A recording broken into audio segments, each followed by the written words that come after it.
Imagine you've worked hard for 5 years. You've saved up. You finally have $10,000 burning a hole in your pocket.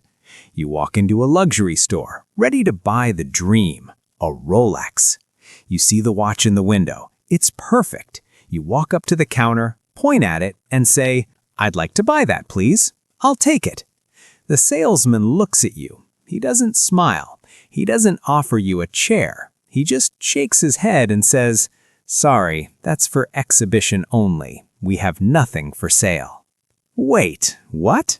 There are 20 watches right there, behind the glass, but they won't sell them to you. Not today. Maybe not ever. This is the uncomfortable truth about the luxury world. In a normal economy, if you have the money, you get the product. But Rolex has flipped the script. They've created a system where your money is actually the least valuable thing you bring to the table. Today, we're peeling back the curtain on a $10 billion psychological experiment. We're going to look at why the world's most famous watch brand is actually a non-profit foundation that thrives on telling you no. By the end of this video, you'll understand the luxury lie and how the same tricks they use to make you want a watch are being used to drain your bank account in ways you never noticed. To understand why you can't buy a watch today, we have to look at what a watch used to be. Go back 50 or 60 years. A Rolex wasn't a status symbol. It wasn't something you wore to show off at a high-end restaurant. It was a tool. It just works. Divers used them so they didn't run out of air. Pilots used them to track time zones. Soldiers used them because they wouldn't break in the mud. Back then, if you wanted one, you just went to the store and bought it. It was like buying a high-end hammer or a really good pair of boots. But then the world changed. In the 1970s, the Quartz Crisis hit. Suddenly, cheap plastic watches from Japan were more accurate than the most expensive mechanical watches from Switzerland. The Swiss watch industry almost died. They realized if they tried to sell accuracy, they would lose. A $5 Casio was better at telling time than a $5,000 Rolex. So they stopped selling time. They started selling exclusivity. Think about your phone bill or your rent. You pay for them because you need them, but luxury is different. Luxury is something you want specifically because it's hard to get. Rolex realized that the more people they turned away, the more people would scream to get in. This brings us to the modern-day game, and trust me, it is a game. You walk into the authorized dealer. Let's call them the AD. You want a Submariner. That's the classic black dial diver watch. You have the cash, but the AD tells you there's a list. Put me on the list. You think, okay, I'll wait a few months. But here's the secret. The list isn't a list. It's a hierarchy. Imagine you're at a crowded nightclub. There's a long line outside. You see people at the front who've been waiting for hours. But then a black car pulls up. A guy steps out, nods to the bouncer, and walks straight in. The bouncer is the AD, and you are the guy waiting in the rain. In the Rolex world, to buy the watch you want, you often have to buy 3 watches you don't want first.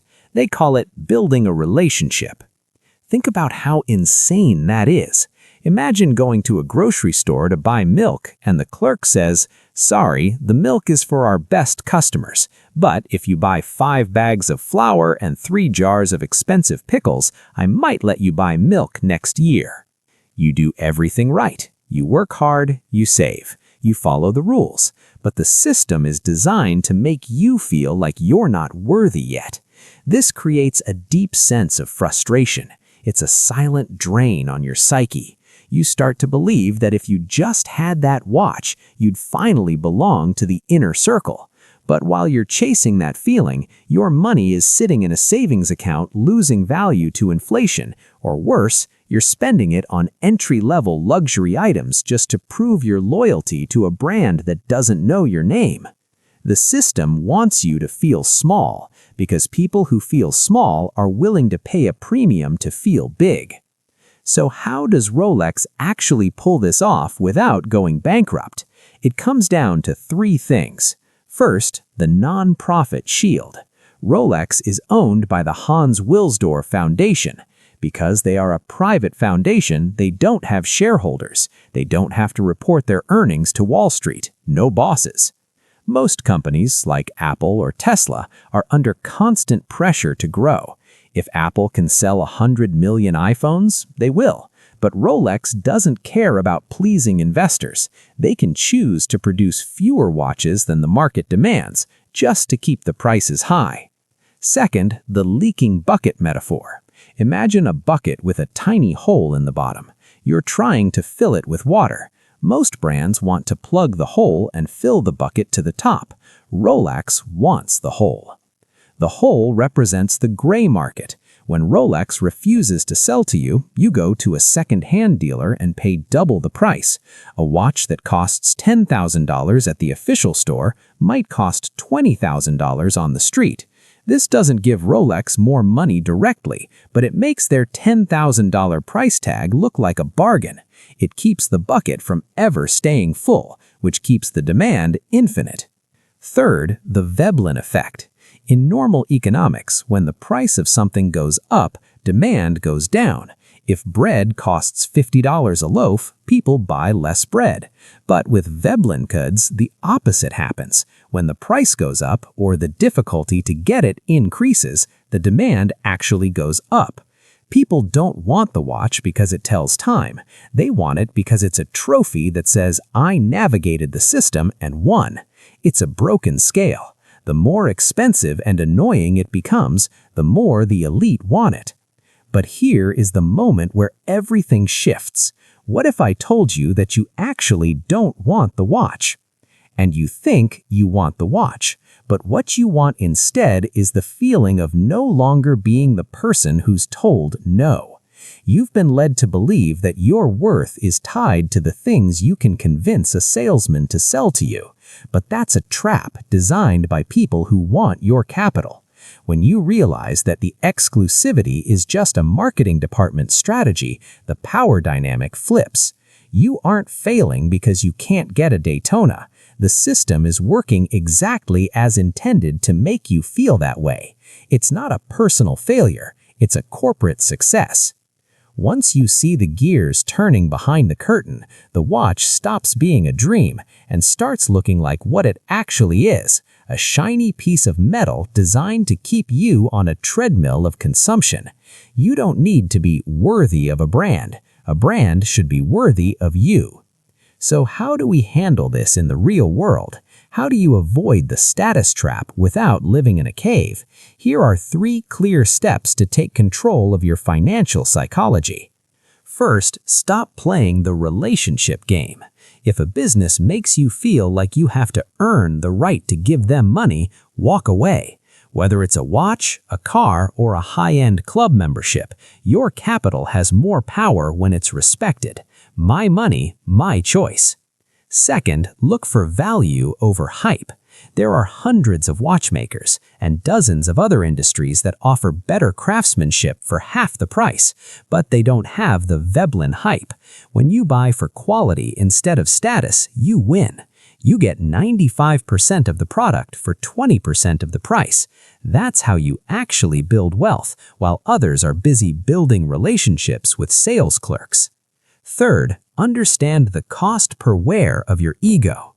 Before any major luxury purchase, ask yourself, would I still want this if I could never show it to any human being? If the answer is no, you aren't buying a product, you're buying a social signal. And social signals are the most expensive things in the world because they have to be constantly updated. You don't need extreme discipline. You just need to stop letting brands define your milestones. Your first 10K, 100K, or 1 million is the milestone, not the watch you buy to celebrate it. The luxury lie is simple. It tells you that you are what you own. But in reality, Rolex doesn't sell watches. They sell a ticket to a club that doesn't really exist. The real flex isn't having a Submariner on your wrist. The real flex is having the financial freedom and the self-awareness to know that you don't need one to prove you've made it. You are in control of your money. Don't let a non-profit in Switzerland tell you otherwise. If you found this breakdown helpful, hit the subscribe button. It helps us keep the lights on and keep these deep dives coming. And if you want to know how other shadow industries are controlling your spending habits, you'll definitely want to watch our next video on the dark side of the credit card industry. See you there. Thanks for watching. Stay smart.